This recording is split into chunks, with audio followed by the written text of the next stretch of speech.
Hey, second edition. That's when they had Thaco.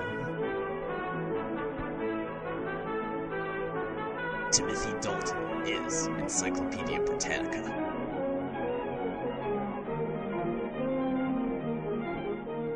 Oh, it's really crowded today, isn't it? Don't you think? Hey, stop, where are you taking? Hey, where are you taking me? Help! There were fields.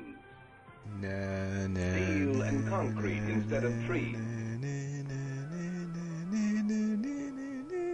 Can someone help me? I'm locked out of my apartment. New York, Washington, Yeah, Moscow, Chicago, Istanbul, Philadelphia, Shanghai, Pittsburgh, Cairo, Budapest. American cities. Oh, big, American. Those are more bigger, important, biggest, yeah. all have one important thing in common. The living dead. Every one of our cities, whatever its size or location, is a crossroad of the nation.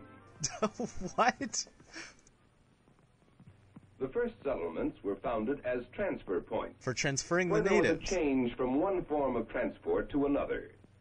For from the beginning, 1981. tools were needed, Like Tim as Allen. well as medicine, clothing, weapons, Migrant workers. goods they could get from Europe only by trade. Yes, a train to Europe. And trade, as always, was dependent on transportation, by land and by water. Liquid land. So towns sprouted around busy harbors, handling goods and passengers. They were handling passengers? First on the East Coast. See how the taint of Then on communism the Gulf. spreads throughout America. Much later, And it all on the West starts Coast. with Tetris. Other cities likewise began as river or lake transfer points on the great inland waterways. Okay. I don't see what's so great about them. Cities have grown where there was water to turn the wheels of factories. And medieval torture devices. Oh, Near mineral resources. Where there was oil, Vespine gas. iron, Mithril. coal, Boom, doom, doom, and doom, near boom, refineries boom, of these doom, resources. boom, boom, boom, boom. Some cities grew midway between sources of raw materials used in the manufacture of a finished product, such as steel.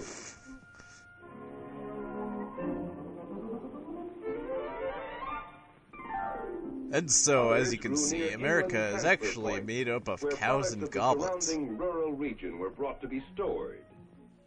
Yeah, or those shipped boxcars to must larger smell markets. like a previously undiscovered entity of evil. Certain cities situated in mild, even climates Are doomed! have grown as centers for relaxation and convalescence. Which is why they'll never see us coming. Certain young towns expanded faster than the rest. As Why do I commerce feel grew like at I'm playing transfer Missile points, Command? Industry, business, and communication Oh no, are those tended to nuclear centralize meltdowns? in those cities. Proximity of raw materials and labor naturally stimulated further growth. Ah, finally a job that combines the fun of sorting with the tediousness of sorting. The greatest expansion followed the Civil War. The Lebanese Civil War. Industrial centers grew by leaps and bounds as factories doubled and tripled. Ah, who got whiteout all over my map? After 1890, waves of immigrants, many bringing urban skills, He's blind! swelled the size of our cities. Hey, turn the power up, Jimmy. These walnuts are tough. Again, new types of farm machinery cut down the number of people needed on farms. Young people headed for the cities to live and work. Take all our jobs with their greasy hair and their soda pop. And with the passing decades, those cities grew fastest that were situated as transfer points handling goods and services of the nation's most productive areas. Like the shipment of pollution to Los Angeles. Alright, I guess we'll go Physically, to a Washington. handful of our cities were planned from the start, like Washington's famed wheel and spoke design, Which you hear about on the news all the time. and the gridiron pattern, a popular 19th century city plan. That is one complicated football play. But due to the incredibly rapid expansion, most cities outdistanced their planners, when there were any, and grew into a maze of complexity and confusion. With a ratio of roughly 5 houses to 1 person. This is the profile of a city, any city. It's complicated, we know. To the left is the center of business. Next is apartments occupy the third zone. The fourth zone has single-family homes. The 5th zone, the Valley of Leprosy. When a metropolitan area grows, These zones expand to take in more area. And to consume all within. Politically, metropolitan areas often straddle state and county boundaries. Include areas of many small political units. Heavily armed political cities, units. Villages, townships. There's overlapping, duplication, and conflict in government functions of these various units as regards highways, flowways, schools, jails, water supply, and taxes. Fire supplies and free money? The city's problems increase with its size. Just like fat people. Sure you can! Because of this lack of discipline, many of our large cities have paid a terrible price. $8 for a coffee at Starbucks. High land values and crowded buildings. Crowded streets. Dutch people. Traffic jams and costly delays in distributing goods. A general decline in warm, neighborly relationships. Yeah, those kids are bad news. Look at them, up to no good, playing their Go Fish. Far too little chance for fresh air and sunlight. Lollipops and rainbows. Ma'am, do you realize how clothed you were driving? A higher cost per person for essential services.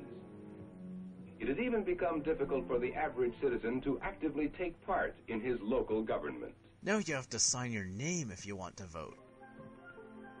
But we've come a long way to an exciting era. Rich in overused maps. Reasons which determined the original location of cities, once so significant, no longer apply today. We were just wasting your time. Factories can be built almost anywhere. Like in the sky. And power can be made available anywhere. From our amazing floating air factories.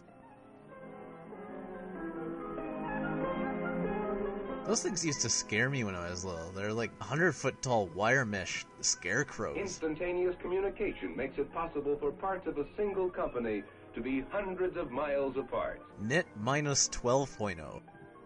Many plants, once dependent on railroads and water transport, are today free to build elsewhere. Wow, the plane left without Some us. businesses, taking advantage of an increasingly mobile labor force, are moving to the low-rent outskirts. Pump skirts? And so are families which can afford houses in the country. The trend is away from the congested center. Meanwhile, in this otherwise unsuspicious-looking skyscraper... A difficult, perplexing job faces today's city planners. We must work within the limits of a basically rigid structure. As opposed to complicatedly lax. Whole sections of buildings must be blasted to make way for new avenues and boulevards. One of us. New schools. Superman, Spider-Man, Hulk, Flash. Low-cost housing developments.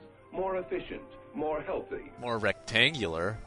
Though plagued by such problems as health, housing, and traffic, and Mothra, the very size of a large city has certain definite advantages. They're hard to trip over. In an abundance of special services. 24-hour shoehorn installation. A variety of employment. Man, don't you want that job. Up-to-date facilities. It's a big washroom. And a city with its large, interested audiences encourages a rich cultural life. Concerts, art galleries, lectures. Oh man, put some clothes on. Oh, my eyes. Oh, that's me. If we plan well, which we don't, urban Americans will someday enjoy more of the advantages of a large city without many of the penalties they now are forced to pay.